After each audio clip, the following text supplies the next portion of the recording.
పరిశుద్ధుడైన దేవా, దయగలిగిన ప్రభు, మరొకసారి మరొక పునరుద్ధానం, మరొక నూతన నెలలో మీ నామమును స్తుతించడానికి మీరిచ్చినటువంటి అవకాశం అంతటిని బట్టి మీ కృతజ్ఞతాస్తుతులు, స్తోత్రాలు.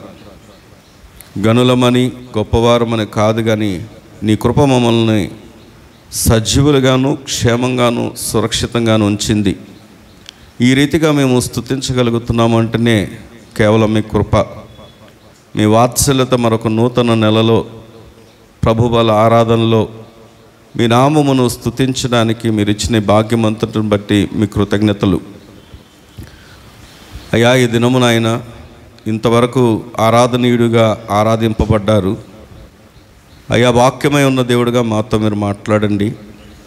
వచ్చిన ప్రతి ఒక్కరిని కూడా, వింటున్న ప్రతి ఒక్కరిని కూడా మీరు జ్ఞాపకం చేసుకొని మీ మాట చేత బలపరచండి.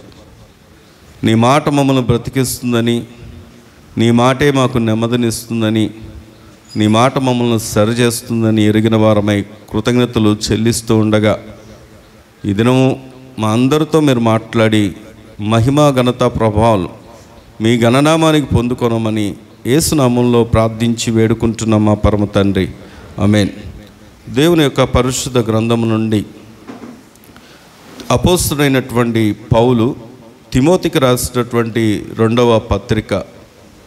అపోస్తలుడైనటువంటి పౌలు తిమోతికి రాసినటువంటి 2వ పత్రిక, పేజ్ నంబర్ 195. అపోస్తలుడైనటువంటి పౌలు తిమోతికి రాసినటువంటి 2వ పత్రిక. అందరికీ పరిచయం ఉన్నటువంటి లేఖన భాగంలోంచి దేవుని వాక్యాన్ని మనము ధ్యానం చేసుకుందాం. 2వ పత్రిక 2వ అధ్యాయము 3వ వచనము 4వ వచనము చదువుకుందాం. క్రీస్తు యేసు యొక్క మంచి సైనికుని వలె నాతో కూడా శ్రమను అనుభవించుము. సైనికుడు ఎవ్వడును యుద్ధమునకు పోవునప్పుడు తన్ను దండులో చేర్చుకొనిన వానిని సంతోష పెట్టవలనని ఈ జీవన వ్యాపారములలో చిక్కుకొనడు. చాలు. దేవుడు ఈ మాటలు మనందరి వినికిల్లో దీవించునుగాక. ఆమేన్ చెప్దామా? ఆమేన్. ఇక్కడ దేవుని వాక్యం ఈ దినం మనందరికీ పరిచయం చేస్తున్నటువంటి మాట ఏంటంటే, ఒక సైనికుణ్ణి అపోస్తలుడైనటువంటి పౌలు జ్ఞాపకం చేస్తూ ఉన్నాడు. ఆ పౌలు చెప్తున్నటువంటి మాట ఏంటంటే, ఒక మంచి సైనికుల్లాగా మనం కూడా ఉండాలన్నది దేవుని యొక్క ఉద్దేశం. ఈయన ఈ తిమోతికి రాసినటువంటి ఈ పత్రికలో, ముఖ్యంగా ఈ 2వ పత్రిక, వినండి జాగ్రత్తగా వినాలి. ఇది ఆయన యొక్క, నేను చాలాసార్లు పరిచయం చేశాను, ఇది లాస్ట్ వర్డ్స్, అంటే అది చివరి మాటలు. దాన్ని ఈ లోకంలో అంటే జనరల్గా పోలీసులు ఏం చేస్తారంటే దానికి మరణ వాంగ్మూలం అంటారు. అంటే ఎవరైనా చనిపోవడానికి ముందు ఎవరైనా ఏదైనా మాటలు చెప్పారంటే వారు అబద్ధాలు చెప్పరు, వారు నిజాలు చెప్తారని ఆ లాస్ట్ వర్డ్స్ చాలా ఇంపార్టెన్స్ ఇస్తారు. సరే, అంటే నేను ఒక ఎగ్జాంపుల్ కోసం ఆ మాట జ్ఞాపకం చేశాను, కానీ ఇది ఆయన ఒక ముగింపు మాటలు, అంటే ఎంతో విలువైనవి, ఎంతో ప్రాముఖ్యమైనవి చెప్పడానికి ఈ మాటలు మీ ముందు తీసుకొచ్చాను. ఇంతకీ అపోస్తలుడైనటువంటి పౌలు ఎక్కడుండి ఈ పత్రిక రాస్తున్నాడు అంటే, ఆయన ఒక జైల్లో అనగా చెరసాల్లో ఉండి ఈ పత్రికను రాశాడు. ఇక తిమోతి పత్రిక చివరి భాగానికి వచ్చేసి అక్కడతో తన పరుగును ముగించబోతున్నాడని కూడా ముందుగానే చెప్పేశాడు. వినాలి, వెనకున్న వారు వింటున్నారా? వినండి. అసలు పౌలు అదే మొదటిసారి చెరసాలకు వెళ్ళాడా అంటే కాదు. అంతకుముందు కూడా చాలా పత్రికలు ఆయన చెరసాల నుండి రాసిన పత్రికలు మనం చూస్తూ ఉంటాం. కానీ ఈ మాటలు ఆయన చెరసాల్లో ఉండి రాస్తూ ఇంకా ఆయనకు అర్థమైంది ఏంటంటే, ఇక నేను నా పరుగును ముగించబోతున్నాను. దేవుని ప్రజలు లేదా దేవుని పిల్లలు సహజంగా శ్రమ వచ్చినప్పుడు చాలా కృంగిపోయి దేవునికి దూరంగా వెళ్ళిపోయే సందర్భాలు ఎన్నో మనం చూస్తూ ఉంటాం. కానీ ఇక్కడ పౌలు ఎంతో నిర్భయంగా, ఎంతో ధైర్యంగా, ఎంతో ఆలోచనాత్మకంగా ఆయన ముగింపు మాటలు రాస్తూ మరణమును గురించినటువంటి ఏ భయం, ఏ భీతి లేకుండా దేవుని గురించి అక్కడ ప్రకటిస్తున్నట్టుగా మనం చూడగలం. సరే, ఈరోజు ముఖ్యంగా మనం చూడబోతున్నటువంటి అంశాన్ని దగ్గరకు వచ్చి ఆలోచన చేస్తే, ఒక మంచి సైనికుడు అనే మాటను మనం చూస్తున్నాం. దేవుని స్తోత్రం కలుగును గాక. ఈయన చెరసాల్లో ఉన్నప్పుడు సహజంగా ఈయన ఏం చేస్తున్నాడు అంటే, చెరసాల తన కొరకు కాపలాగా ఉంచినటువంటి ఆ చెరసాల యొక్క సైనికుని చూసి, ఎఫెసీ పత్రికలో 6వ అధ్యాయంలో చూడనక్కర్లేదు కానీ సర్వాంగ కవచం గురించి రాశాడు. ఆ సైనికుడు ఏ విధమైనటువంటి కవచం ధరించున్నాడో, ఏ విధమైనటువంటి ఆయుధం ధరించున్నాడో, ఏ విధమైనటువంటి బెల్ట్ని పెట్టుకున్నాడో, ఏ విధమైనటువంటి షూను వాడుతున్నాడో అవి కలిగి ఉండాలని చెప్పి దాని ఆత్మీయ కోణంలో మనం 6వ అధ్యాయంలో అంతా చూస్తాం. మరి ఇక్కడికి వచ్చేసరికి అసలు సైనికుల్లాగా ఉండాలి. అది కూడా ఎలాంటి సైనికుడు అంటే, ఒక మంచి సైనికుల్లాగా ఉండాలి అని ఆయన ఏం చేస్తున్నాడంటే పరిచయం చేస్తూ ఉన్నాడు. దేవుని స్తోత్రం కలుగును గాక. ఒకసారి ఒక ఆర్మీలో ఉన్నటువంటి ఒక సైనికుడు తన కుడి చేతిని కోల్పోయాడంట యుద్ధంలో. కుడి చేతిని కోల్పోయినప్పుడు వేరే తన ఇంటి దగ్గర ఉన్నటువంటి వారు, సహజంగా ఊరిలో ఉన్నటువంటి వారు, నువ్వు నీ చేయిని కోల్పోయావు కదా అని అడిగినప్పుడు అతను చెప్పిన మాట ఏంటంటే, ఇంగ్లీష్లో చెప్తాను ఆ మాటని. The soldier replied, I didn't lose it but I gave it అన్నాడంట. దాని తెలుగులో చెప్తాను మీకు. అంటే నేను నా చేతిని కోల్పోలేదు, కానీ నేను నా చేతిని ఇచ్చాను అన్నాడంట. దేవుని స్తోత్రం కలుగును గాక. అంటే తన దేశం కొరకు తను ఏమిచ్చాడు అంటే తన చేతిని ఇచ్చాడంట, కోల్పోలేదంట. ఈరోజు పోరాటంలో నువ్వు ఒప్పుకున్నా ఒప్పుకోకపోయినా మనం అందరము ఎక్కడున్నాము అంటే పోరాటంలో ఉన్నాం. సరే, ఎఫెసీ పత్రిక ఈ మాటని ఇలా ఉంచి మనం ఎక్కడున్నాం, మన స్టేటస్ ఏంటో తెలుసుకుందాం ఒకసారి. ఎఫెసీలకు రాసినటువంటి పత్రిక, అపోస్తలుడైనటువంటి పౌలు ఎఫెసీలకు రాసినటువంటి పత్రిక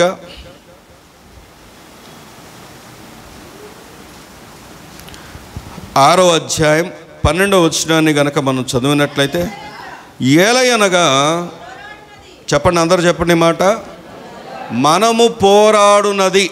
ఆగండి. ఎవరు పోరాడుతున్నారు? వనలారా, ఎవరు పోరాడుతున్నారు? మనము. వెనక ఉన్నటువంటి వినండి, ఎవరు పోరాడుతున్నారు అంటే మనం. ఇక్కడ ఉన్న వారందరము కూడా ఆల్రెడీ ఎక్కడున్నామంటే బ్యాటిల్ ఫీల్డ్లో ఉన్నాం. మనం అనగా పోరాటంలో ఉన్నాం, యుద్ధరంగంలో ఉన్నాం. ఇంతకీ పోరాటం ఎప్పుడు ప్రారంభించబడిందంటే, యోబు అంటాడు, ఈ లోకంలో నరుడు శ్రమ కొరకే. వాస్తవానికి వాక్యాన్ని మనం ఆధారం చేసుకుంటే, నీ ప్రమేయం లేకుండానే నువ్వు ఈ భూమి మీదకు వచ్చినది మొదలుకొని ఎక్కడున్నావు అంటే పోరాటంలోనే ఉన్నావు. మీరు అనొచ్చు, ఏమండి ఎందుకండి ఈ పోరాటం అంటే, నువ్వు పోరాడకపోతే. ఒకసారి అడాల్ఫ్ హిట్లర్ అన్నటువంటి ఆయన, అడాల్ఫ్ హిట్లరో మరి నెపోలియనో, వీళ్ళిద్దరు కన్ఫ్యూజన్. అయితే అతను ఏం చేశాడు అంటే, తనకున్నటువంటి సైనికులందరినీ షిప్లో ఎక్కించుకొని వేరే యొక్క దేశాన్ని ఇన్వైట్ చేయడానికి, దాని మీదకి యుద్ధం ప్రకటించి దాన్ని వారిని ఆక్రమించుకోవడానికి ఆ షిప్పులన్నిటినీ సముద్రపు ఒడ్డుకు దగ్గర తీసుకెళ్ళాడంట. తీసుకెళ్ళిన తర్వాత వారందరినీ టర్న్ చేసి వాళ్ళకి చూపిస్తూ, ఇదిగో ఈ దేశం మీద మనం యుద్ధం చేయబోతున్నాము చూడండి అని అందరిని అటు తిప్పి, తర్వాత అన్నాడంట, ఒకసారి మీరు వెనక్కి తిరిగి చూడండి అంటే వెనక్కి తిరిగి చూస్తే ఆ వెనకన ఉన్నటువంటి షిప్పులన్నీ కాలిపోతున్నాయి, వీరు వచ్చినటువంటి షిప్పులు. అప్పుడు చెప్పాడంట, ఏమని అంటే, మీకు ఇక ఆప్షను లేదు, వెనక్కి వెళ్ళడానికి అవకాశము లేదు. ఇప్పుడు మీ ముందు ఉన్నది ఒకటే ఒకటి ఆప్షన్, ఏంటంటే అయితే పోరాడాలి లేకపోతే చనిపోవాలి, అయితే పోరాడాలి లేకపోతే చనిపోవాలి. ఇప్పుడు ఈ మాటను ఎందుకు జ్ఞాపకం చేశానంటే, మనకు ఆప్షన్ లేదు, కానీ మనకు దేవుడిచ్చినటువంటి ఒకే ఒక ఆప్షన్ ఏంటంటే, ఆ పోరాటంలో నీవు పోరాడుతున్నది శరీరులతో కాదు, ప్రధానులతోనూ అధికారులతోనూ అంధకార సంబంధులకు ఈ లోకనాథులతో మీరు పోరాడుతున్నారు. కానీ మీకు దేవుడిచ్చినటువంటి కృప ఏంటంటే, ఆయన మీ కొరకు సర్వాంగ కవచాన్ని ఇస్తున్నాడు. దేవుని స్తోత్రం కలుగును గాక. వారి నుండి ఎలా తప్పించుకోవాలో, వారి మీద ఎలా పోరాటం చేయాలో, ఎలాగ విజయాన్ని సంపాదించుకోవాలో దానికి తగినటువంటి ప్రతి ఎక్విప్మెంట్ని దేవుడు మనకు సమకూర్చాడు. ఆనందం వింటున్నావా? దేవుని వాక్యం ఈ దినం మనందరితో మాట్లాడుతున్నటువంటి సత్యం ఏంటంటే, మన మదిలో మనం అందరం గుర్తుపెట్టుకోవాల్సింది, మనం ఎక్కడున్నాము అంటే పోరాటంలో. సరే, ఇప్పుడు పోరాటంలో ఉన్నామన్న సంగతి మనకు తెలిసింది. మరి ఈ పోరాటంలో దేవుడు నీ నుండి నా నుండి ఎక్స్పెక్ట్ చేస్తుంది ఏంటంటే, దేవునికి కావాల్సింది ఒక మంచి సైనికుడు. నీ పక్కన ఉన్న చెప్పండి అన్నమాట. దేవుడికి ఎవరు కావాలి చెప్పాలి? ఎవరు కావాలి? ఒక మంచి సైనికుడు కావాలి. ఆ మంచి సైనికుడి యొక్క క్వాలిటీస్ ఎలాగుంటాయో ఈరోజు వాక్యం ద్వారా మనం నేర్చుకోబోతున్నాం. 7 క్వాలిటీస్ చెప్తాను నేను. మీ పక్కన ఉన్నారు చెప్పండి, ఎన్ని క్వాలిటీస్? 7 గుణ లక్షణాలు. ఒక మంచి సైనికుడికి ఉండే 7 లక్షణాలు నేను జ్ఞాపకం చేస్తాను. ఇంగ్లీష్లో F1 అక్షరం గుర్తుపెట్టుకోండి. తెలుగులో ఇక నేను వాక్యానుసారంగా వాక్యాన్ని గమనిస్తూ మనం నేర్చుకుందాం. ఇంగ్లీష్లో మాత్రం F అన్న అక్షరాన్ని గుర్తుపెట్టుకోండి. రండి దేవుని వాక్యం దగ్గరికి వచ్చి ఆలోచన చేస్తే, మరొకసారి తిమోతికి రాసినటువంటి పత్రిక, 2వ పత్రిక, అపోస్తలుడైనటువంటి పౌలు 2వ అధ్యాయం 3వ వచనాన్ని మనం చదువుకుందాం. క్రీస్తు యేసు యొక్క మంచి సైనికుని వలె నాతో కూడా చెప్పండి శ్రమను అనుభవించుము. ద ఫస్ట్ క్వాలిటీ, నేను ఇలా ఇంగ్లీష్లో ఇలా రాసుకున్నాను, the first mark of soldier అంటే ఫస్ట్ మార్క్. తెలుగులో ఆయన కోరుకుంటున్నటువంటి మొట్టమొదటి క్వాలిటీ ఏంటంటే, సైనికుడికి శ్రమ పడేవాడు. మీ పక్కన ఉన్న చెప్పండి ఆ మాట. ఎవరు వారు? ఎక్కడి నుండి వచ్చింది మాట? అక్కడే రాయబడి ఉంది. క్రీస్తు యేసు యొక్క మంచి సైనికుని వలె నాతో కూడా శ్రమను అనుభవించుము. నేను మాట సూటిగా అడుగుతున్నాను, చాలాసార్లు వినండి. ఉద్యోగస్తులు మనం గమనించినప్పుడు వాళ్ళకు ఒక టైమింగ్స్ ఉంటాయి. 8 అవర్స్, కొన్ని ఉద్యోగాలు 10 అవర్స్, అప్పుడప్పుడు 8 అవర్స్ అని చెప్పి కొన్నిసార్లు ఏం చేస్తారంటే ఎక్కువ గంటలు పని చేయించుకుంటారు. అప్పుడు ఈ పని చేసేవాళ్ళు, ఉద్యోగానికి వెళ్ళేవారు లేదా పనికి వెళ్ళేవారు ఏమంటూ ఉంటారంటే సనుగుతూ ఉంటారు. ఏమని అంటే, మాకు చెప్పిందేమో ఇంత టైం అన్నారు, తీరా చూస్తే గ్రౌండ్లోకి వచ్చేసాక రోజుకు 1 గంట పెంచుకుంటూ వెళ్ళిపోతున్నారు, ఇంకొక గంట పెంచుకుంటూ వెళ్ళిపోతున్నారు, ఇక ఈ ఉద్యోగం మానేయాలి అని ఏం చేస్తారంటే ఒక ఉద్యోగంలో ఉండగానే ఇంకొక ఉద్యోగ ప్రయత్నాలు చేస్తూ ఉంటారు.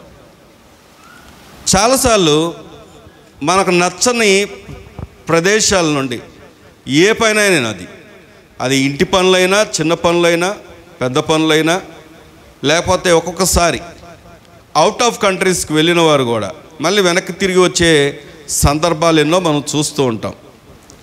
కారణం ఏంటంటే అక్కడ ఉన్నటువంటి ఆ జాబ్కి ఆప్షన్స్ ఉంటాయి. అక్కడ ఉన్నటువంటి జాబ్కి ఆప్షన్స్ ఉంటాయి. కానీ సైనికుడికి ఏముండదు అంటే ఆప్షన్స్ ఉండదు. దేవుని స్తోత్రం కలుగును గాక. ఈ సైన్యం కాదు ఇంకొక సైన్యం, ఆ సైన్యం కాదు ఇంకొక సైన్యం, నేను ఇంకొక సైన్యంలోకి వెళ్తా, ఇంకొక జాబ్ చేస్తా అనేది ఉండదు. జాబ్లోకి వెళ్ళడం ఎంత కష్టమో బయటికి రావడం కూడా అంతే కష్టం.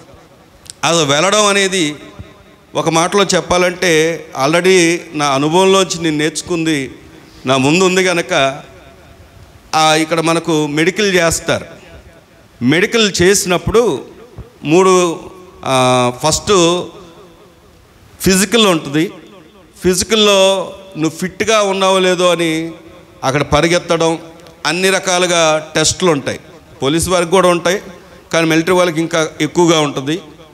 ఆ ఫిట్నెస్ చూస్తారు. తర్వాత ఏం చేస్తారు అంటే మెడికల్ చూస్తారు.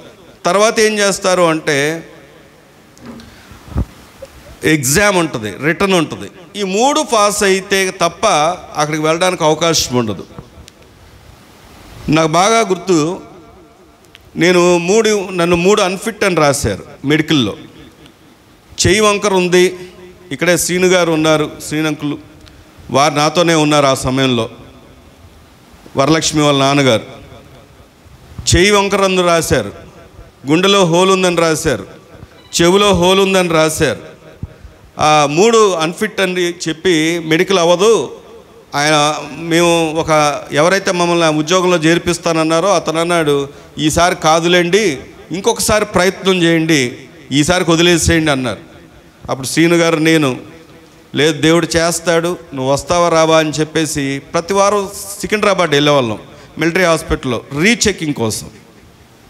ఒకసారి వెళ్ళినప్పుడు చెయ్యి బాగానే ఉందన్నారు, రెండోసారి వెళ్ళినప్పుడు హార్ట్ బాగానే ఉందన్నారు, తర్వాత 3వసారి వెళ్ళినప్పుడు వాళ్ళు డబ్బులు ఆశించి అక్కడ లిస్టులో నా పేరు పెట్టలేదు, దేవుడు ముందుగానే బయలుపరిచాడు. దానికి నేను మళ్ళీ వెళ్ళి అడిగినప్పుడు వారు ఎటువంటి డబ్బులు తీసుకోకుండానే దాన్ని ఇచ్చేశారు. సరే, ఈ విషయాన్ని ఎందుకు చెప్తున్నానంటే, నాతో పాటు వచ్చిన తర్వాత ఎవరైతే నాసిక్కి వెళ్ళాం, మళ్ళీ అక్కడ రీమెడికల్ జరిగింది. రీమెడికల్ జరిగినప్పుడు ఎవరైతే వాళ్ళు వచ్చిన స్థలంలోంచి డబ్బులు ఇచ్చి వచ్చారో, ఈ మెడికల్లో 50,000 లంచాలు ఇచ్చి ఫిట్ అయ్యి వచ్చారు, రాంగ్ దాన్ని పెట్టుకొని వచ్చారు. వచ్చిన తర్వాత అక్కడ జరిగింది ఏంటంటే, రీమెడికల్ జరిగినప్పుడు నాతో పాటు వచ్చినటువంటి ఒక వ్యక్తి, అంటే అతను బాపట్ల ప్రాంతం నుండి వచ్చాడు, అతని కాలుకి చెమట పడుతుంది, అరికాలుకి చెమట పడుతుంది. అరికాలకు చెమట పడుతుందని చెప్పి అతను అన్ఫిట్ అని రాసి వెనక్కి పంపించేశారు. వాళ్ళ ఊరిలో ఏమని చెప్పొచ్చుంటాడు, మిలిటరీ జాబ్కి సెలెక్ట్ అయ్యాను, వాళ్ళంతా సెలబ్రేట్ చేసుకొని పండగ చేసుకొని అందరికీ చెప్పుకొని 50,000 ఖర్చు పెట్టి మరి రావడానికి ఖర్చు పెట్టి ఎంతో ఆర్భాటంగా వచ్చిన ఒక వ్యక్తి వారు కోరుకున్నటువంటి ఆ క్వాలిటీ కనపడకపోనందున లంచం ఇచ్చి వచ్చినప్పటికీ కూడా ఏమైందో తెలుసా, అతను వెనక్కి వెళ్ళవలసి వచ్చింది. ఉన్నారా ఇక్కడే? దేవుడు నాకు చేసినటువంటి కార్యం ఏంటంటే, నన్ను అక్కడ చెక్ చేసినప్పుడు ఆల్రెడీ ఇక్కడ వాళ్ళకంటే హయ్యర్ అథారిటీస్ సికింద్రాబాద్ ఎంహెచ్కి వెళ్ళి మిలిటరీ హాస్పిటల్కి వెళ్ళి చెక్ చేయించుకొని వచ్చాం కనుక, ఒకసారి ఒక హయ్యర్ అథారిటీ యాక్సెప్ట్ చేసిన తర్వాత ఇంకొకరు రిజెక్ట్ చేయడానికి లేదు. దానివల్ల జరిగినటువంటి కార్యం ఏంటంటే, నేను అక్కడికి వెళ్ళంగానే వెంటనే ఫిట్ అయ్యాను. దేవుని స్తోత్రం కలుగును గాక. ఇది దేవుని కార్యమే. సరే, ఈ మాటను ఎందుకు జ్ఞాపకం చేస్తున్నానంటే, ఇక్కడ గమనించినప్పుడు సోల్జర్ లేదా సైనికుడు, మంచి సైనికుడికి ఒక మంచి క్వాలిటీస్ ఉండాలి. ఆ క్వాలిటీస్లో మొట్టమొదటి క్వాలిటీ ఏంటంటే శ్రమ పడాలి. ఈరోజు ఇక్కడ ఉన్నటువంటి మనం అందరం ఆల్రెడీ మనం యుద్ధ రంగంలో ఉన్నాం, పోరాటంలో ఉన్నామని దేవుడి వాక్యం సెలవిస్తుండగా, మనం పోరాడుతున్నది శరీరులతో కాదని దేవుని వాక్యం సెలవిస్తుండగా, దురాత్మల యొక్క సమూహంతో అని దేవుని వాక్యం సెలవిస్తుండగా, నువ్వు ఒక మంచి సైనికుడిగా దేవునికి నువ్వు ఒక మంచి సైనికుడిగా కనపడాలంటే ఖచ్చితంగా ఏముండాలో తెలుసా? శ్రమ. మళ్ళీ ఈ మాట జ్ఞాపకం చేస్తాను. నాకు శ్రమలు వద్దండి, నాకు అంతా మేలే కావాలండి, అంత కంఫర్టే కావాలండి, పూలపాన్పులు కావాలండి, మంచి ఆర్భాటంలో హంగుల్లో ఉండాలండి. ఆ యేసుప్రభు వారి దగ్గరికి అందుకే వచ్చానండి. యేసుప్రభు వారి దగ్గరకు వస్తే స్వస్థత ఉందని, యేసుప్రభు వారి దగ్గరకు వస్తే ఆస్తులు ఉంటాయని, యేసుప్రభు వారి దగ్గరకు వస్తే అద్భుతాలు జరుగుతాయని అందుకే వచ్చాను. కానీ నాకు శ్రమలు వద్దండి అంటే వాక్యం నీతో చెప్తున్న మాట, నువ్వు మంచి సైనికుడివి కాదు. మమ్మల్ని గ్రౌండ్లో తీసుకెళ్ళేవారు. వినాలి. గ్రౌండ్లో తీసుకెళ్ళేవారు. గ్రౌండ్లో రోల్ కాల్ అంటారు. అంటే ఫాల్ ఇన్ అంటే ఒక ముగ్గురుగా నిలబడి ఒక స్టేటస్ చెప్తారు. అందరూ ఎంతమందిని తీసుకొచ్చాం అనే మాట చెప్తారు. అక్కడ రోల్ కాల్ జరగడానికి 5 గంటలకి నిలబెట్టడానికి 6 గంటలకు మూవ్ అవుద్ది. 6 గంటలకి ఆఫీసర్ వస్తే ఆఫీసర్కి రిపోర్ట్ ఇస్తారు. ఇదిగో ఇంతమందితో ఇక్కడ ఉన్నాం, మేము ఇప్పుడు పరిగెత్తడానికి సిద్ధంగా ఉన్నామని. కానీ 5 గంటలకు అక్కడ నిలబడడానికి 6 గంటలకి ఆఫీసర్ వస్తారు. కానీ ఎన్నింటికి లేవాలంటే 3 గంటలకు లేవాలి. తెల్లవారుజాము 3 గంటలకు లేవాలి. ప్రెమిసెస్ అంతా క్లీన్ చేయాలి. మళ్ళీ వచ్చి పీటీ గ్రౌండ్ అంతా క్లీన్ చేయాలి. 3 గంటలకు లేచి వాటరు లిమిటెడ్ టైంలో ఇస్తాడు. అంటే కొన్ని వేల మంది ఉంటారు, ఒక లిమిటెడ్ టైంలో ఇస్తారు. ఆ లిమిటెడ్ టైంలోనే స్నానాలు చేయాలి. బాత్రూమ్లు ఖాళీ ఉంటాయంటే అది మీ ఇష్టం. నువ్వు ఎప్పుడు ముందు లేస్తావో తెలీదు, ఎప్పుడు రెడీ అవుతావో తెలియదు. అది వాళ్ళకి అనవసరం. టైంకి వదులుతారు, టైంకి క్లోజ్ చేస్తారు. టైంకి ఎంత, ఎందుకంటే నీలో పంక్చువాలిటీ పెంచడానికి. అందుకే ఎవరైనా లేటుగా వస్తే నేను తట్టుకోలేను.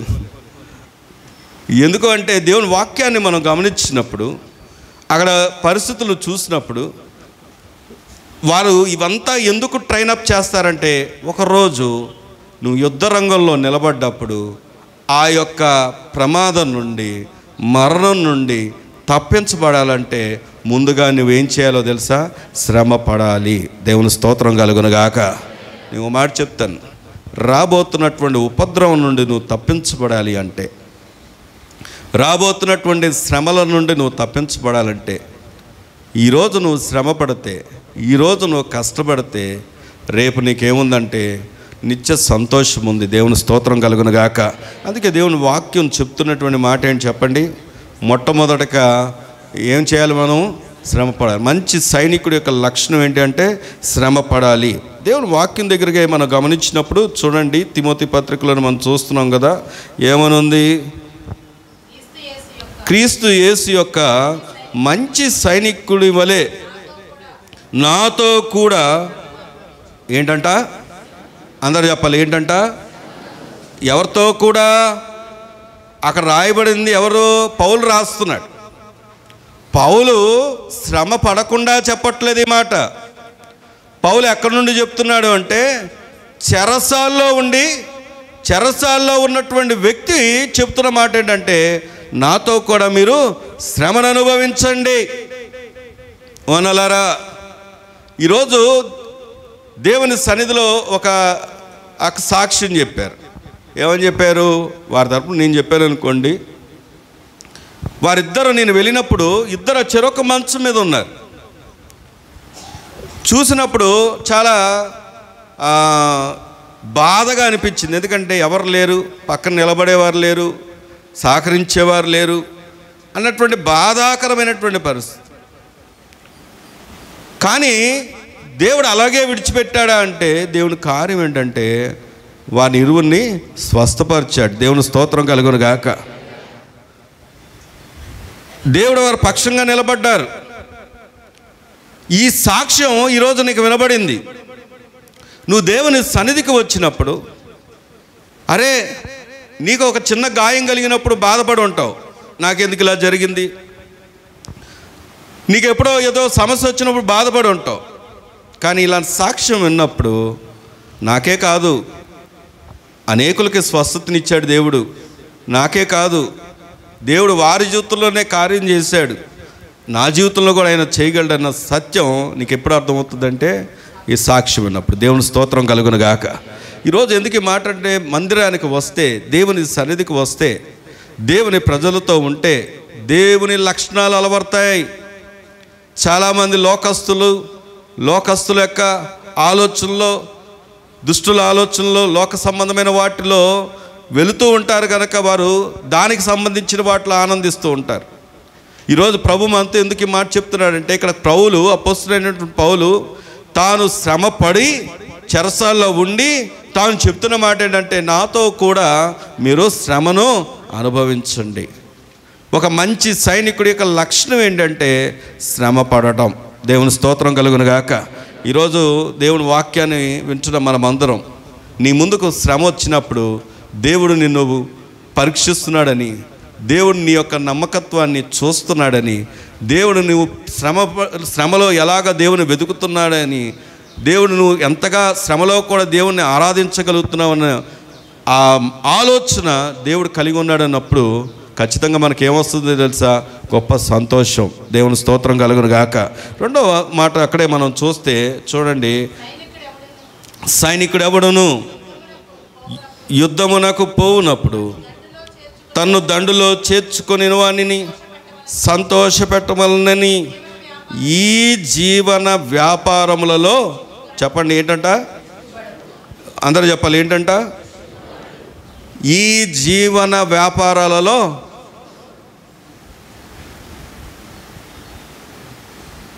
కొన్నిసార్లు పోలీస్ స్టేషన్లకి సహజంగానే మేము వెళ్ళాం.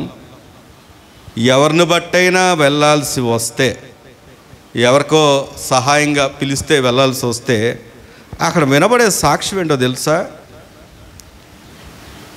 ఈ మధ్యకాలంలో పోలీస్ స్టేషన్స్కి ఎక్కువగా వస్తున్నటువంటి కేసులు ఎవరి అంటే క్రైస్తవులు.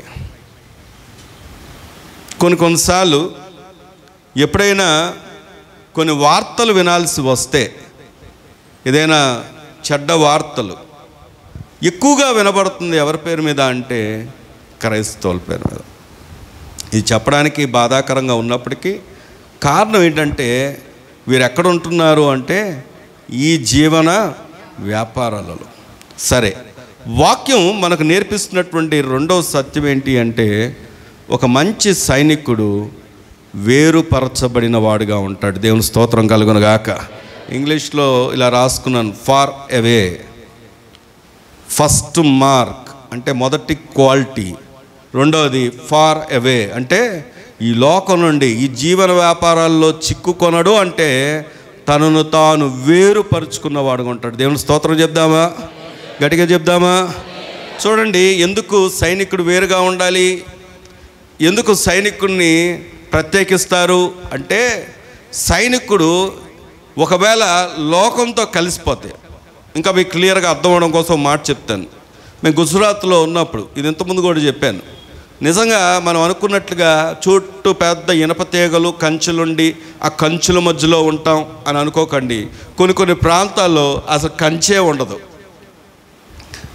ఉండదు. ఈజీగా బయటకు వెళ్ళిపోవచ్చు, ఈజీగా బయటకు వచ్చేయచ్చు, లోపలికి వచ్చేయచ్చు. మరి అదేంటండి ప్రమాదం కదా అంటే, మాకు ప్రతి రోల్ కాల్లో ప్రతిసారి ఒక ఇన్స్ట్రక్షన్ చెప్తారు. ఏంటంటే, మీ సరౌండింగ్స్ అంతా కూడా మీకు అవుట్ ఆఫ్ బాండ్ అంటారు. అంటే అవుట్ ఆఫ్ బాండ్ అంటే అర్థం ఏంటంటే, మీరెవరు అది దాటి వెళ్ళకూడదు. ఎంతగా అంటే అక్కడ కనీసం ఒక దారం కూడా గట్టి ఉండదు. కానీ అక్కడికి వెళ్ళినప్పుడు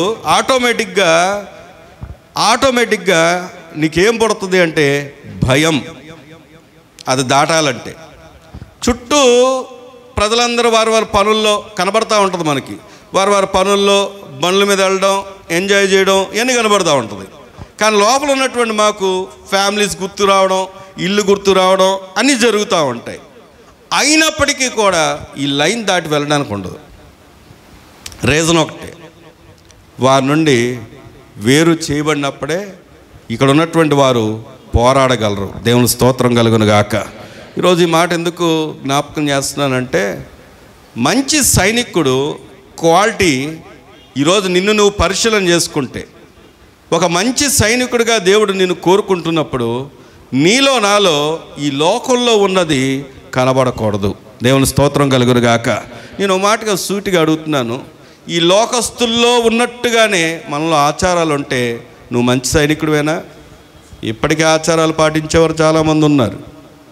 ఇప్పటికీ తిథులు చూసేవాళ్ళు ఉన్నారు, రోజులు చూసేవాళ్ళు ఉన్నారు. ఏమంటే ఇప్పటికీ కూడా మూలాలు వెతుక్కునేవారు ఉన్నారు. ఇప్పటికి కూడా దిక్కులు చూసేవారు ఉన్నారు.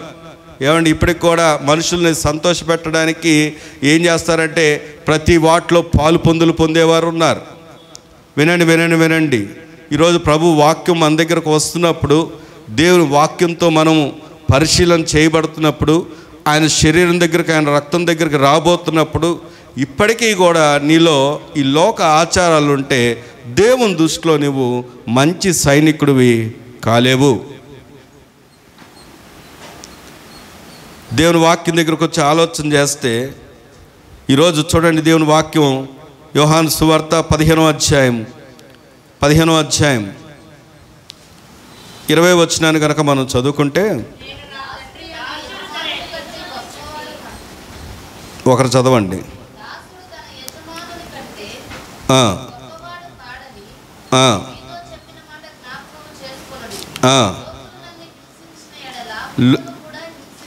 లోకులు నన్ను హింసించిన ఎడల మిమ్మును కూడా హింసింతురు, నా మాట గైకొనని ఎడల గైకొనిన ఎడల నీ మాట కూడా గైకొందురు. అయితే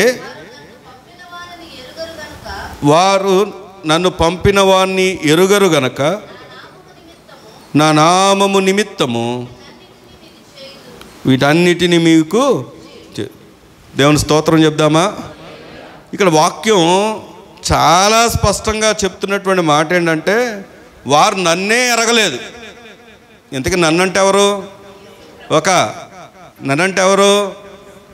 లోకం ఎవరిని ఎరగలేదు? యేసు ప్రభు వారిని ఎరగలేదు. ఇక నిన్నెందుకు ఎరుగుద్ది? చాలాసార్లు నీ ఉనికి, నీ గుర్తింపు అక్కడ చూపించుకోవడానికి చూస్తూ ఉంటాం, మనుషుల దగ్గర, లోకస్తుల దగ్గర. కానీ వాక్యం చెప్తున్న మాట ఏంటి? ఆయన్నే ఎరగలేదు, ఆయన్నే శిక్షించడానికి చూశారు, ఆయనే శ్రమ పెట్టడానికి చూశారు. ఈరోజు ఆయన సొత్తుగా ఉన్నటువంటి నీవు శ్రమ పడడంలో తప్పే ఉంది చెప్పండి? ఇంకొక మాట చూద్దాం, చూడండి. లూకా సువార్త 9వ అధ్యాయం 23వ వచనం. మరియు ఆయన అందరితో ఇట్లనెను, ఎవడైనను నన్ను వెంబడింపగోరిని ఎడల తన్ను తాను ఉపేక్షించుకొని ప్రతిదినము తన సిలువను ఎత్తుకొని నన్ను వెంబడింపవలను. దేవుని స్తోత్రం చెప్దామా? ఎవరైనా ఆయన్ని వెంబడించాలి అంటే ఏం చేయాలంట? తన్ను తాను ఉపేక్షించుకొని ప్రతిదినము తన సిలువను. నేను మాట చెప్పనా, ఈరోజు కూడా అంటే ఇక్కడ ఎవరైనా వైట్ వేసుకురాకుండా ఉంటే, ఒకవేళ ఈ మాట చెప్తున్నాను బాధపడొద్దు. ఏమిటంటే చర్చ్కి రావాలంటే, వైట్ డ్రెస్ తీసుకురావాలంటే కొంతమందికి నామోషి. నేను అందరు కాదు, మళ్ళీ మాట చెప్తున్నాను, కొంతమందికి నామోషి. బైబిల్ పట్టుకురావాలంటే కొంతమందికి నామోషి. ఎక్కడ ముద్రేసేస్తారో, ఎక్కడ వీళ్ళు కూడా కలిసిపోయారో, ఎక్కడ కూడా వీరు కూడా మతం బుచ్చేసుకున్నారో, ఎక్కడ వీరు కూడా దాంట్లో కలిసిపోయారో అనిపించుకుంటారని కొంతమందికి నామోషి.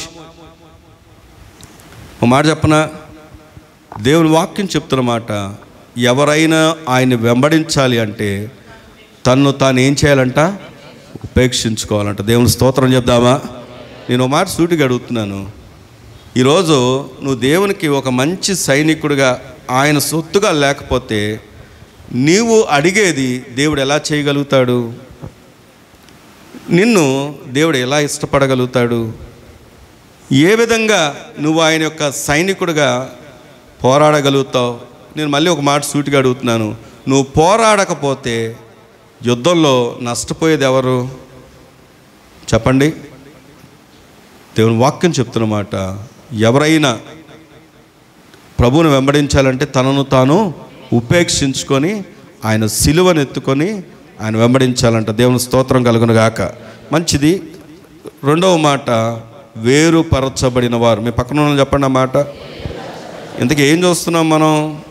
ఒక మంచి సైనికుడి యొక్క లక్షణాలు. మొదటిది ఏం చెప్పండి? శ్రమపడేవాడు. రెండవది వేరుపరచబడినవాడు. ఖచ్చితంగా ఈ లోకం మన్ని గౌరవించదు, ఖచ్చితంగా ఈ సమాజం మన్ని గౌరవించదు, ఖచ్చితంగా మనకు శ్రమలు ఉన్నాయి, ఖచ్చితంగా వారి నుండి ఇబ్బందులు ఉన్నాయి.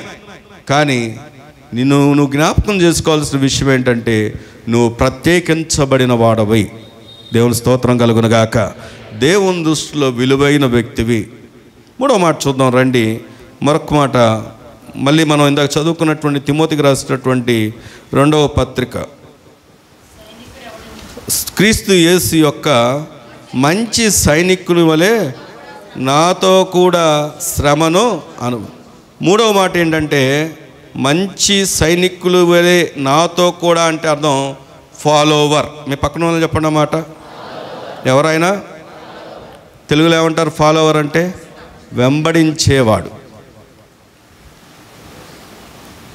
వేరుపరచబడినవాడు, వెంబడించేవాడు. ఏంటి వెంబడించడం అంటే? బైబిల్ సెలవిస్తున్న మాట యోహాను సువార్త 3వ అధ్యాయం 3వ వచనం చదువుకుందాం రండి. యోహాను సువార్త. అందుకు యేసు అతనితో, ఒకడు కొత్తగా జన్మించితే కానీ అతడు దేవుని రాజ్యమును చూడలేడని మీతో నిశ్చయముగా చెప్పుచున్నాను. చాలండి, వినండి.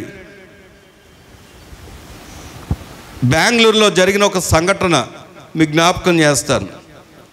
బెంగళూరులో ఒక యవనస్తుడు, మీరు కూడా వినే ఉంటారు, బైక్ మీద ర్యాష్గా వస్తుంటే ట్రాఫిక్ వాళ్ళు ఆపుతుంటే భయపడిపోయి ఏం చేశాడంటే, వెంటనే పక్కన తిప్పేసి వాళ్ళు ఫాలో అవుతున్నారని చెప్పేసి బండిని అక్కడ పెట్టి ఒక గోడను జంప్ చేసి దూకేశాడు, గోడ అవతలకి.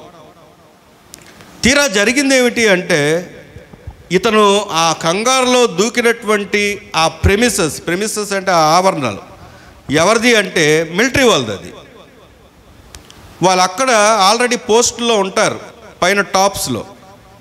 ఈ వ్యక్తి ఎప్పుడైతే దూకాడో వాళ్ళు కంగారు పడిపోయి ఎవరు అని చెప్పేసి అడుగుతుంటే, ఈ కంగారులో అతను సమాధానం చెప్పకుండా పరిగెత్తుతుంటే ఎవరో మొత్తానికి ఏ మిలిటెంటో అని చెప్పేసి ఏం చేశారంటే తుపాకీతో కాల్చేశారు.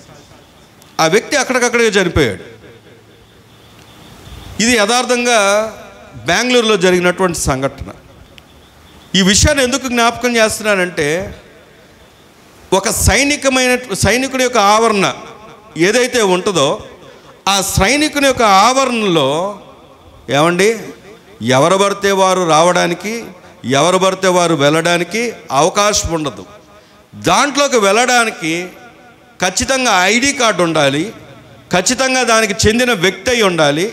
వాళ్ళు అప్పటికీ కూడా ఐడి కార్డు ఉన్నప్పటికీ కూడా వారు ఒక క్వశ్చన్ వేస్తారు, ఆ క్వశ్చన్కి సమాధానం చెప్పాలి. మాకు ఎవ్రీడే ప్రతిరోజు ఏ రోజుకి ఆ రోజు ఏం సమాధానం చెప్పాలో ముందుగానే ఇన్ఫర్మేషన్ వస్తుంది.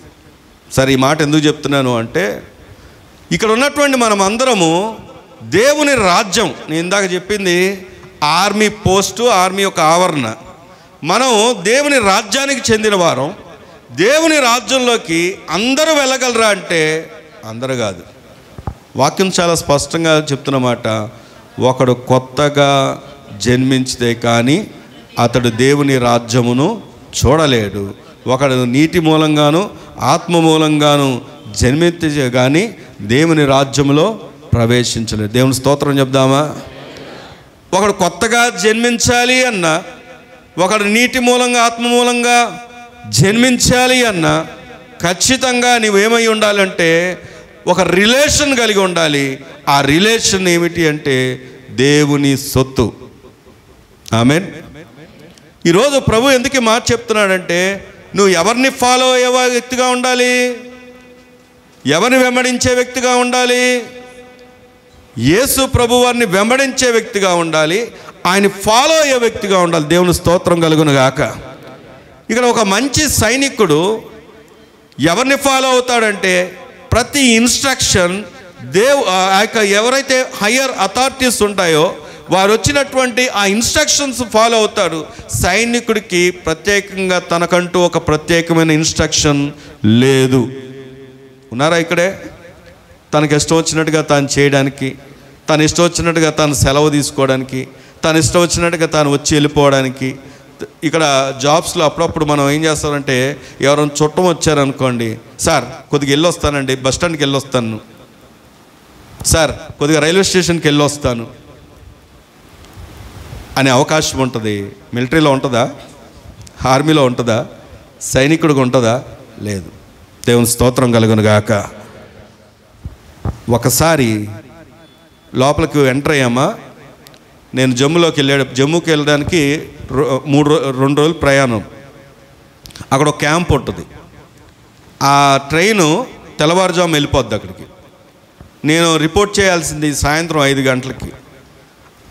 దానికి దూరంలో ఒక రెస్టారెంట్ ఉంటే అక్కడ మనకు దోశలు ఇడ్లీలు దొరికాయి. అక్కడ కూర్చొని లోపలికి వెళ్ళాలా వద్దా అని ఆలోచించేవాడిని. ఎందుకు అంటే లోపలికి ఒకసారి వెళ్ళామనుకో మళ్ళీ బయటికి రావడానికి కొన్ని నెలలు పడుతుంది. మనం ఓన్గా మనను మనం బంధించుకోవడానికి వెళ్తున్నట్టుగా ఆ ప్రెమిసెస్లోకి ఒక్కసారి అడుగు పెట్టామంటే ఏమంటే మళ్ళీ ఒక అరగంటకి వస్తాను అనడానికి ఉండదు. ఇంకా ఒక్కసారి ఎంటర్ అయ్యామంటే మళ్ళీ బయటకు వచ్చే అవకాశం ఉండదు. దేవుని రాజ్యంలో అందరూ ప్రవేశించలేరు. దేవుని రాజ్యానికి ఉండడానికి ఇక్కడ ఈరోజు వైట్ వస్త్రాలు ధరించుకున్న వారు ఉన్నప్పటికీ, నేను మళ్ళీ ఈ మాట కూడా జ్ఞాపకం చేస్తున్నాను, ఈరోజు నేను వైట్లో వచ్చేసానండి, సండే ఈరోజు నేను బాప్తిజం తీసుకున్నానండి, ప్రభువులో పాలు పొందుతున్నానండి అని అంటే బైబిల్ చాలా స్పష్టంగా చెప్పిన మాట ఏంటంటే నువ్వు ఒక మంచి సైనికుడి యొక్క క్వాలిటీ నీకు ఉండాలి. ఆ క్వాలిటీ ఏంటంటే ఆయన వెంబడించే వ్యక్తి అయి ఉండాలి. దేవుని స్తోత్రం కలుగును గాక. ఆయన వెంబడించే వ్యక్తి ఎలా ఉంటాడు అంటే దేవుని వాక్యాన్ని చూస్తే రండి, కొరింథీ మొదటి పత్రిక 6వ అధ్యాయం. కొరింథీ మొదటి పత్రిక 6వ అధ్యాయం 19వ వచనాన్ని కనుక మనం చదివితే, చదవండి. నీ దేహము దేవుని వలన మీకు అనుగ్రహింపబడి మీలో ఉన్న పరిశుద్ధాత్మకు ఆలయమై ఉన్నదని మీరు ఎరుగరా? చెప్పండి, ఎవరు మనం? ఈ మాట విన్న ఒక వ్యక్తి నేను నా సొత్తు కాదు దేవుని సొత్తు అని ప్రభు దగ్గరకు వచ్చిన వ్యక్తి ఉన్నాడు. ఈ మాట ఎందుకు జ్ఞాపకం చేస్తున్నానంటే దేవుని వాక్యం మనతో మాట్లాడుతున్న మాట. మనం ఎవరో చెప్పండి, మన సొత్తు కాదు.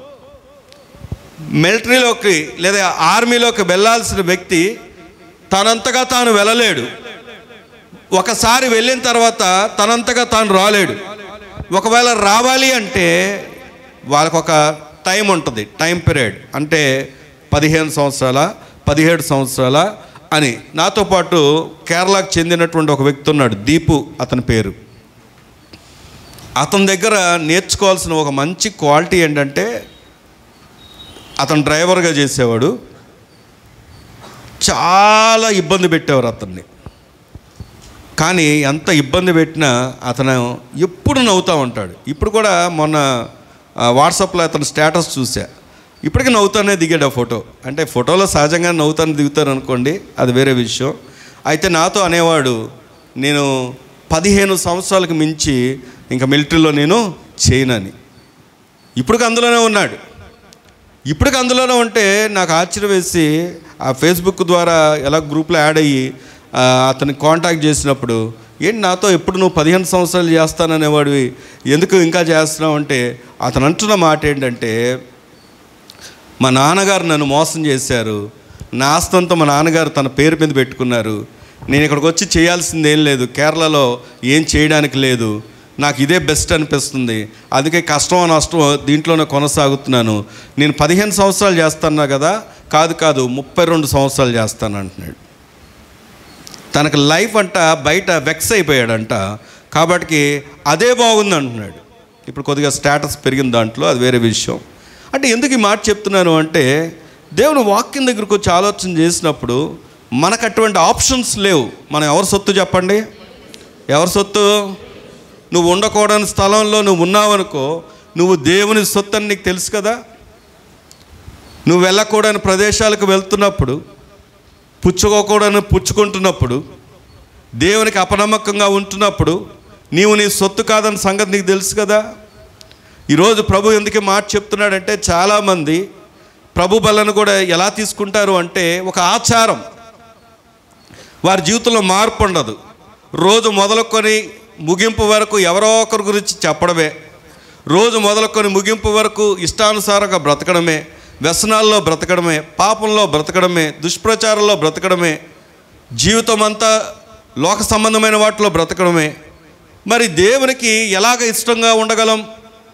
ప్రభు ఎందుకు ఈ మాట మనల్ని ప్రశ్నిస్తున్నాడంటే, ఈరోజు ఆయన శరీరం దగ్గరకు వస్తున్నప్పుడు, ఆయన రక్తం దగ్గరకు వస్తున్నప్పుడు ఎవరో మన మీద నేరారోపణలు చేయడం కాదు, కానీ నీవు నేను ఆయన యొక్క సైనికుడు అని, మన సొత్తు కాదని ఒక మంచి సైనికుడు ఏం చేస్తాడు అంటే, వాక్యాన్ని చూసినప్పుడు దేవుణ్ణి వెంబడిస్తాడు. దేవుని స్తోత్రం కలుగును గాక. అందుకే దేవుని వాక్యం దగ్గరకు వచ్చి ఆలోచన చేస్తే, మత్తయి సువార్త 16వ అధ్యాయం 24వ వచనం, లేకపోతే యాకోబు పత్రిక 4వ అధ్యాయం 17వ వచనం చూద్దామా? యాకోబు పత్రిక. కాబట్టి చెప్పండి, అందరు చెప్పండి మాట. మేలైనది చేయని ఎరిగి అలాగూ చేయని వానికి చెప్పండి. పాపం అంటే ఏంటి? అక్క వెనకను అన్నలో వినండి. మేలైనది చెయ్యను ఎరిగి కూడా చేయకపోవడం దేవుని దృష్టిలో ఏంటి చెప్పండి? పాపం. నేను మాట అడుగుతున్నాను సూటిగా.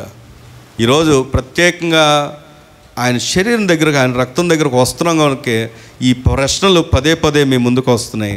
నీకు మేలేంటో తెలుసా తెలీదా?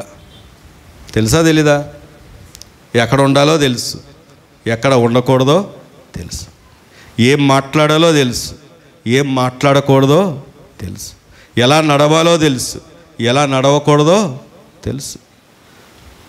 నీకు మేలైనది ప్రభు బోధిస్తానే ఉన్నాడు. ఇక్కడ వినబడుతున్నాయి, ఇంకా వింటున్నావు. దేవుడు మాట్లాడుతూనే ఉన్నాడు, మేలేంటో చెబుతానే ఉన్నాడు. కానీ మేలైనది చెయ్యనెరిగి కూడా మేలు చేయకపోతే ఏం చెప్పండి? పాపం. యవనస్తులు ఎందరో కనబడుతున్నారు నాకు. నేను ఒక మాట అడుగుతున్నాను, మేలైనది మీకు తెలీదా? తెలీదా? తెలుసు. దేవుని సన్నిధికి రావాలని తెలుసు, దేవుని సన్నిధిలో నమ్మకంగా ఉండాలని తెలుసు, దేవునికి సమయం ఇవ్వాలని తెలుసు. కానీ సమయం ఇచ్చావా? సమయం ఇస్తున్నారా? దేవుని దగ్గర యథార్థంగా ఉండాలని తెలుసు, పరిశుద్ధత కలిగి ఉండాలని తెలుసు.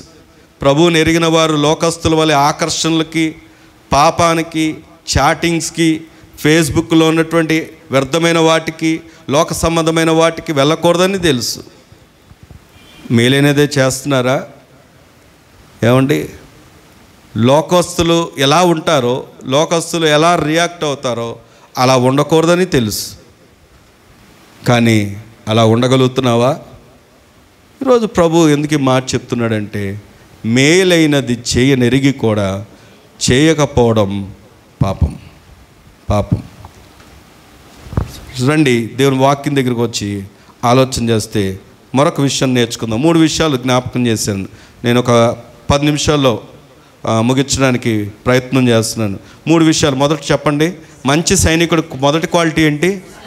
శ్రమ పడేవాడు. శ్రమలు ఉన్నాయి, కానీ ఆ శ్రమ రాబోతున్నటువంటి శ్రమ నుండి నిన్ను తప్పించడానికి. రెండవది చెప్పండి, వేరుపరచబడినవాడు అంటే ప్రత్యేకించబడినవాడు. సైనికుడు ఎప్పుడు కూడా ఈ జీవన వ్యాపారాల్లో చిక్కుకోడు, లోకంలో ఉన్నటువంటి వాటి వలె తను ఉండడు. ప్రత్యేకించబడిన వారు మనం. మూడవది చెప్పండి, వెంబడించేవాడు. చెప్పండి, ఫాలోవర్. ఎవరిని వెంబడించేవారం? మనుషులు కాదు, ఫ్యాషన్స్ని కాదు, ట్రెండ్స్ను కాదు, ఏమండి దేవుణ్ణి వెంబడించేవారం. 4వ విషయం చెప్తాను రండి. దేవుని వాక్యంలోకి వచ్చి ఆలోచన చేస్తే 2వ అధ్యాయము 4వ వచనంలో, సైనికుడు ఎవడను యుద్ధమునకు పోవునప్పుడు తన్ను దండులో చేర్చుకున్న వాడిని సంతోష పెట్టమని ఈ జీవన వ్యాపారంలో చిక్కుకొనడు. అంటే ఈ వాక్యాన్ని మనం చూస్తే ఇతడు మనుషుల్ని సంతోష పెట్టేవాడు కాదు. దాని ఇంగ్లీష్లో ఎఫ్ ఏంటంటే ఫెయిత్ఫుల్. మంచి సైనికుడి యొక్క లక్షణం ఏంటంటే నమ్మకమైన వాడు. మీ పక్కన చెప్పండి మాట, ఏం చెప్పండి, ఎవరంటే ఆయన నమ్మకమైన వాడు. దేవుని స్తోత్రం చెప్దామా? నమ్మకత్వం లేకపోతే ఏమవుద్ది అంటే, నేను పద్దాక ఇది మిలిటరీ, ఈ వాక్యమే మిలిటరీకి సంబంధించింది కాబట్టి జ్ఞాపకం చేస్తున్నాను. జమ్మూ కాశ్మీర్లో కొంతమందికి పోస్టింగ్స్ లోకల్స్కి ఇస్తారు. లోకల్స్కి అంటే లోకల్స్ కంటే అక్కడ లోకల్లో ఉన్న వాళ్ళకి ఎక్కువ ట్రైనింగ్ లేకుండా ఒక 3 వారాలు 4 వారాలు ట్రైనింగ్ చేసి ఇచ్చేస్తారు. మేమేమో సంవత్సరం ట్రైనింగ్ చేసి వెళ్తే వాళ్ళకి లోకల్ సపోర్ట్ కోసం 4 వారాలకే వాళ్ళకి ఆర్మీ ఉద్యోగాలు ఇచ్చేస్తారు. అయితే మాతో పాటు ఒక అతను ఉండేవాడు, ఆలీ అనే అతని పేరు ఆలీ. వీళ్ళు ఎందుకు అంటే లోకల్తో మాట్లాడడానికి, లోకల్ లాంగ్వేజ్లు వేరే ఉంటాయి, వాళ్ళతో మాట్లాడడానికి. రెండోది ఏంటంటే వాళ్ళ దగ్గర ఇన్ఫర్మేషన్ గ్యాదర్ చేయడానికి వీళ్ళని పోస్టింగ్ ఇచ్చి వాడుకుంటూ ఉంటారు. ఒకరోజు ప్రతి ఇన్ఫర్మేషన్ వెళ్ళిపోతుంది. మేము ఎక్కడికి వెళ్తున్నాం, ఏం జరుగుతుంది, ప్రతి ఇన్ఫర్మేషన్ వెళ్ళిపోతుంది. ఒక ఆర్మీ ఆఫీసర్ చనిపోయారు, జవాన్లు కూడా చనిపోయారు మాతో పాటు ఉన్నటువంటి వాళ్ళు. ఏంటి అని చెప్పేసి దాని గురించి వాళ్ళు ఎంక్వైరీ వేసినప్పుడు మాతోనే ఉంటూ ఒక అతను లోకల్ సైనికుడు, లోకల్ సోల్జర్ ఎవరైతే ఉన్నారో అతని పేరు ఆలీ. అతను ఏం చేస్తున్నాడంటే ఫ్రీక్వెన్సీ మార్చేసి మా ప్రతి ఇన్ఫర్మేషన్ బయటకు చెప్పేస్తున్నాడు. అతన్ని అరెస్ట్ చేశారు. కాకపోతే అతనికి ఎక్కువ పెద్ద శిక్ష వేయరు. రీజన్ ఏంటంటే అతను లోకల్, మళ్ళీ ఏమన్నా పెద్ద శిక్ష వేస్తే అక్కడ వ్యతిరేకత వస్తుందని మొత్తానికి అతన్ని జాబ్ నుండి తీసేయడం అలా చేస్తారు, కానీ ఎక్కువ పెద్ద శిక్ష ఉండదు. ఈ విషయాన్ని ఎందుకు చెప్తున్నానంటే, ఒకవేళ సైనికుడు నమ్మకమైన వాడు కాకపోతే నష్టపోయేది ఎవరు? సైనికుడు నమ్మకమైన వాడు కాకపోతే హాని కలిగేది ఎవరికి? ఈరోజు ఈ మాట మన దాకా వస్తే దేవుడు నీతో నాతో చెప్తున్నటువంటి మాట ఏంటంటే, నీవు మంచి సైనికుడిగా ఉండాలి అంటే ఖచ్చితంగా ఏమై ఉండాలి తెలుసా? నమ్మకమైన వాడుగా ఉండాలి. దేవుని స్తోత్రం చెప్దామా? ఈరోజు అనేకులు ప్రభు దగ్గరకు రాకపోవడానికి ప్రధాన కారణం ఏంటో తెలుసా? యూట్యూబ్లో ఓపెన్ చేయండి, ఆ పాస్టర్ గారి మీద ఈ పాస్టర్ గారు, ఈ పాస్టర్ గారి మీద ఆ పాస్టర్ గారు, యుద్ధమే జరుగుతుంది. అసలు రీజన్ ఏంటో తెలుసా? వాళ్ళ వ్యూవర్షిప్ అంటే ఎక్కువగా చూడాలి, దాని నుండి కూడా ప్రాఫిట్ గెయిన్ చేయాలని చెప్పి అంతా కూడా ఏం చేస్తున్నారంటే ఒక కాంట్రవర్సీస్ క్రియేట్ చేస్తున్నారు. కాంట్రవర్సీ అంటే ఏంటో తెలుసా? సమస్యాత్మకంగా వాళ్ళ మీద వీళ్ళు, వీళ్ళ మీద వాళ్ళు, వాళ్ళ మీద వీళ్ళు. సరే, ఇదొక ఎత్తు అయితే నేటి దినాల్లో చాలామంది క్రైస్తవుల్ని పరిశీలన చేస్తున్నప్పుడు, ఏమండి, క్రైస్తవుల్లోనే చాలా ఆచారాలు ఉన్నాయి, క్రైస్తవుల్లోనే చాలామంది అబద్ధాలు ఆడేవారుగా ఉన్నారు, ఏమండి, చాలామంది లోకానుసారంగా జీవించేవారుగా ఉన్నారు. అప్పుడప్పుడు కొంతమంది నాకు కనబడుతూ ఉంటారు. నేను అప్పుడప్పుడు ఒక వ్యక్తి ఒక సందులోంచి వస్తుంటే ఇంకొక వ్యక్తి, నాతో ఉన్న వ్యక్తి అంటున్నాడు, ఏమనే తెలుసా, ఈయన ఆనయ్య వచ్చేస్తున్నాడు అని. ఆ సందులోకి వెళ్తేనే అర్థం ఏంటి అంటే ఈ వ్యక్తి అంట ఆనయ్య వస్తున్నాడంట. ఇంకొక వ్యక్తి ఎక్కడో చీకట్లో ఎవరు చూడట్లేదులని ఏం చేస్తూ ఉన్నాడంటే సిగరెట్ కాలుస్తూ ఉన్నాడు. ఇంకొక వ్యక్తి ఓ రోజు నేను సడన్గా అనుకోకుండా చిన్న సందులోకి వెళ్తే, ఏమండి, సందులోకి వెళ్తే చేయి కాలిపోతుంది ఆయనకి దాయలేక, ఎక్కడ పెట్టుకోవాలో అర్థం కావట్లేదు. ఇంతకీ చేతులు ఏముంది? సిగరెట్. నేను ముందుకు వస్తూ ఉంటే ఆయనకి వెనక్కి వెళ్తున్నాడు, చేయి కాలిపోతుంది. ఇప్పుడు అదే వ్యక్తి భయంకరమైన శ్రమలో ఉండి చచ్చిపోతే బాగుండు అని మాట్లాడుతూ ఉన్నాడు. నేను మాట చెప్పనా, నువ్వు నమ్మకమైన వాడివి కాకపోతే నిన్ను దేవుడు ఎన్నుకొని, నిన్ను దేవుడు ఏర్పరచుకొని, దేవుడు రక్షించుకొని తన నామానికి అవమానం తెచ్చుకోవడానికి కాదు. ఉన్నారా ఇక్కడే? నువ్వు ఇతరుల గురించి మాట్లాడుతున్నావు, బాగానే ఉంది. నీ గురించి ఇతరులు ఏం మాట్లాడుతున్నారో ఏ రోజైనా ఆలోచన చేసావా? నోరు తెరిస్తే కొంతమంది పక్కన కూర్చోవాలంటే భయం నాకు. ఎందుకంటే ఎప్పుడు ఎవరో గురించి ఒకరి గురించి మాట్లాడడమే. ఈరోజు ప్రభు నీతో చెప్తున్నాడు, నీ లైఫ్ ఇలా ఉంది అని నువ్వు బాధపడుతున్నావే, అసలు నీ లైఫ్ ఇలా ఉండడానికి నీ నమ్మకత్వం ఎంత బాగుందని ఏ రోజున ఆలోచన చేసావా? దేవునికి కావాల్సింది ఒక మంచి సైనికుడు. మంచి సైనికుడికి లక్షణం ఏంటంటే నమ్మకత్వం. నీ యవనస్తురాలతో కూడా ఈ మాట చెప్తున్నాను. నిన్ను చూసినప్పుడు, నీ యొక్క మాటల ధోరణి చూసినప్పుడు, సంభాషణ చూసినప్పుడు, కొంతమంది నేను విన్నది కాదు తెలుసుకున్నదే. ఏమండి, పేరెంట్స్ ద్వారా కూడా తెలుసుకున్నది. వాళ్ళు ప్రతి సంభాషణలో ఏం మాట్లాడుకుంటారో తెలుసా? బూతులు. నేను ఒక మాట అడుగుతున్నా, మీ అందరికీ దేవుడు అంటే తెలుసు, దేవుని దగ్గర ప్రార్థన చేస్తారా లేదా? ఇక్కడ ఉన్న వాళ్ళందరూ ప్రార్థన చేస్తారు కదా, ప్రార్థన చేస్తారు. ఏ నోటితో అయితే నువ్వు బూతు మాట్లాడావో ఆ నోటితో ప్రభువుకు ప్రార్థన చేస్తే ప్రభు అంగీకరిస్తాడా? అపవిత్రమైనటువంటి ఆ నోటిని దేవుడు స్వీకరిస్తాడా? చెప్పండి.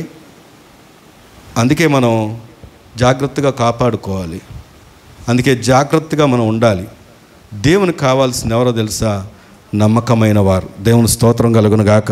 ఇంకా చాలా విషయాలు ఉన్నాయి, అన్నీ చెప్పే సమయం లేదు, కానీ ముందు దాంట్లోకి వెళ్ళిపోతున్నాను. మళ్ళీ మనం మంచి సైనికుడు, రండి దేవుని వాక్యం దగ్గరకు వద్దాం. మంచి సైనికుడు ఇంకెలా ఉంటాడంటే యోహాను సువార్త 10వ అధ్యాయం 3వ వచనం చదువుకుందాం. యోహాను సువార్త 10వ అధ్యాయం 3వ వచనం.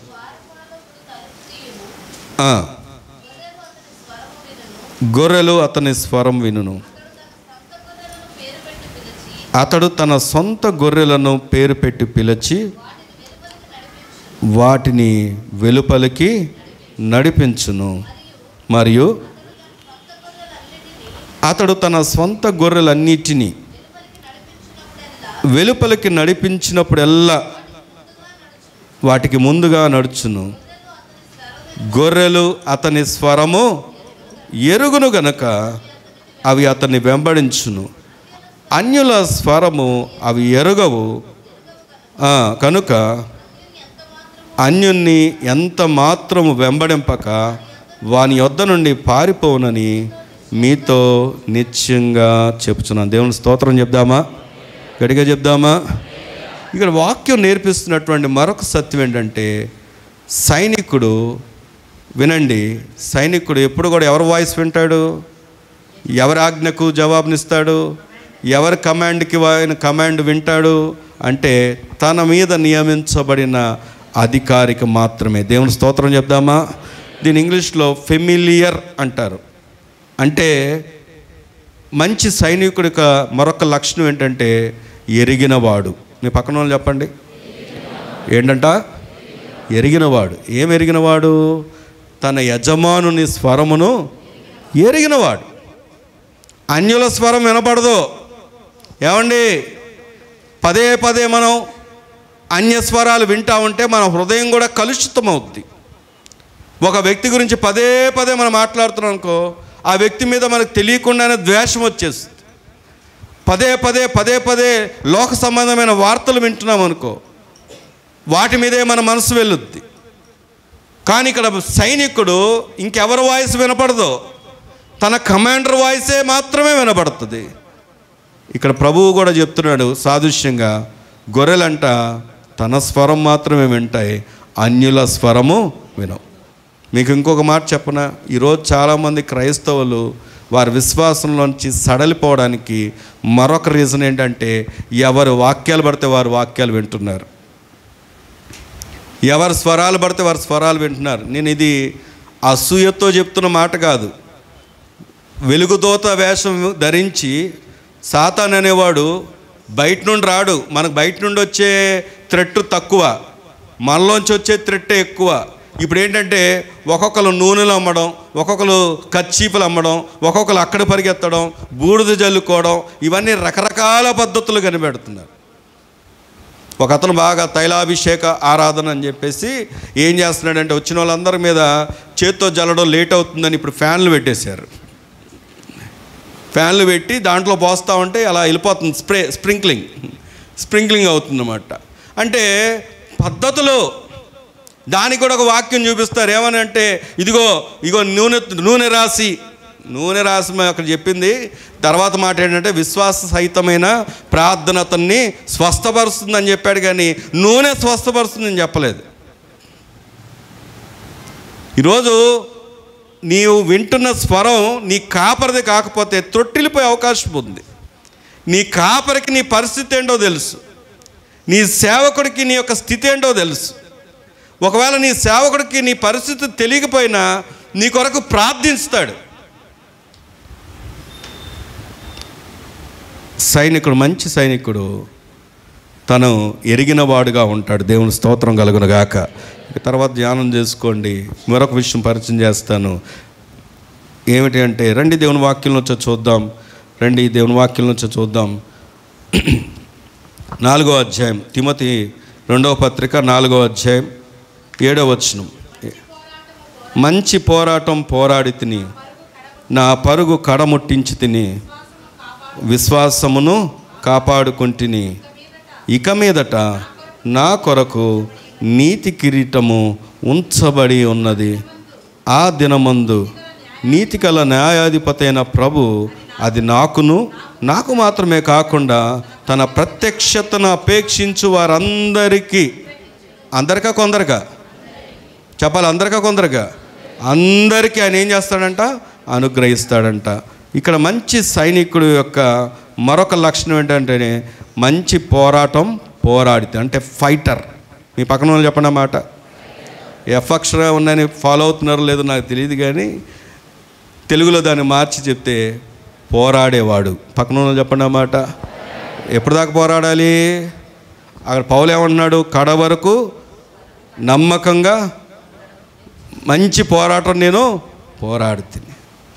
ఈ ఫైటింగ్ అనేది ఇప్పుడుతో కాదు. ఫైటింగ్ అంటే భార్యాభర్తలు ఫైటింగ్ కాదు, పక్కింటి వాళ్ళతో ఫైటింగ్ కాదు. ఏమండి, ఫైటింగ్ అనేది ఇక్కడ మనం చూస్తే సాతాన్ని ఎప్పుడు కూడా మనం ఎదిరించేవారుగా ఉండాలి. దేవుని స్తోత్రం కలుగునుగాక. చివరిగా ముగించుకుందాం. మరొక మాట జ్ఞాపకం చేసుకొని ఏంటంటే చూడండి, 4:7-8 చదివాం కదా. ఇక మీదట నా కొరకు నీతి కిరీటము ఉంచబడినది. ఆ దినమందు నీతి గల న్యాయాధిపతి ప్రభు నాకు మాత్రమే కాకుండా తన ప్రత్యక్షతను అపేక్షించు వారందరికీ అనుగ్రహించును. దీన్ని ఫినిషర్ అంటారు. పక్కన చెప్పండి మాట. అంటే ముగించేవాడు, పోరాడేవాడు, ముగించేవాడు. ఒక దినం ప్రభు వస్తాడు మనకు బహుమానం ఇవ్వడానికి. అప్పుడు నువ్వు ఎంత నమ్మకంగా ఉన్నావో దానికి తగిన జీతాన్ని నువ్వు పొందుకుంటావు. అప్పుడు ఏమంటాడు తెలుసా? బలా మంచి నమ్మకమైన మంచి దాసుడా, బలా మంచి నమ్మకమైన మంచి దాసుడా, మంచి ఫినిషర్. దేవుని స్తోత్రం కలుగునుగాక. ప్రార్థన చేసుకుందాం. అవన్నీ వివరించడానికి సమయం లేదు కనుక దాన్ని మీరు ధ్యానం చేసుకుంటారని మీ ముందుకు జ్ఞాపకం చేశాను. ప్రార్థన చేసుకుందాం. కనికరం గల తండ్రి, దేవా, ఈ ఉదయకాలం పునరుత్థానమందు నీ శరీరంలో నీ రక్తంలో పాలుభాగస్తులవ్వబోతున్నా మా ఎడల ఉద్దేశించిన ఉద్దేశం ఎంతో ఉన్నతమైంది నాయన. మేము మంచి సైనికుల వలె ఉండాలని, మంచి పోరాటం పోరాడి నమ్మకత్వం కలిగి నాయన పరుగు తుదముట్టించాలని ఎన్నో విషయాలు ఎన్నో విధాలుగా సేవకుని నిలవబెట్టి నాతో మాట్లాడారు నాయన. ఏ రీతిగా ఏరుపరచబడాలో, ఏ రీతిగా నాయన చిక్కుపడకుండా ఉండాలో, ఏ రీతిగా నా తండ్రి నాయన ప్రత్యేకించబడాలో, ఏ రీతిగా వెంబడించాలో, ఏ రీతిగా నమ్మకత్వంగా ఉండాలో, ఏ రీతిగా మా పోరాటాన్ని నాయన పోరాడాలో అయినా మీరు మాతో మాట్లాడారు. మీ మాట వినువారు మాత్రమే కాక వాటి ప్రకారంగా జీవించే కృప మా అందరికీ దయచే నాయన. ఈ యొక్క జీవన పోరాటాల్లో యుద్ధం ఉందయ్యా. మా బ్రతుకు కాలం అంతా నాయన ఆత్మకి శరీరానికి పోరాటం ఉంది.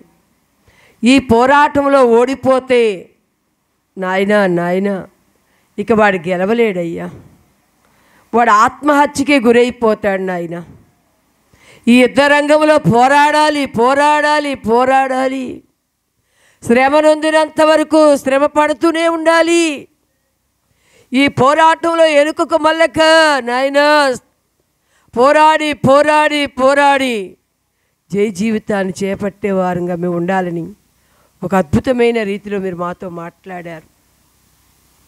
ఈ జీవన పోరాటాలు ఎన్నో ఉన్నాయి తండ్రి.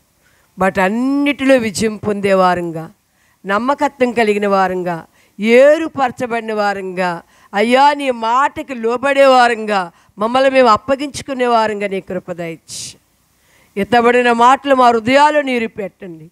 మీ దాసుని ఇంకా ఆత్మచేత మరుగుపరిచి మీ బలమైన వాక్కులు ప్రత్యక్షపరిచి నీ సన్నిధి తోడుగా ఉంచి నిలబెట్టి మహిమ పొందమని యేసు నామమున అడిగి ఏడుకొని పొంది ఉన్నాం పరమ తండ్రి. ఆమేన్.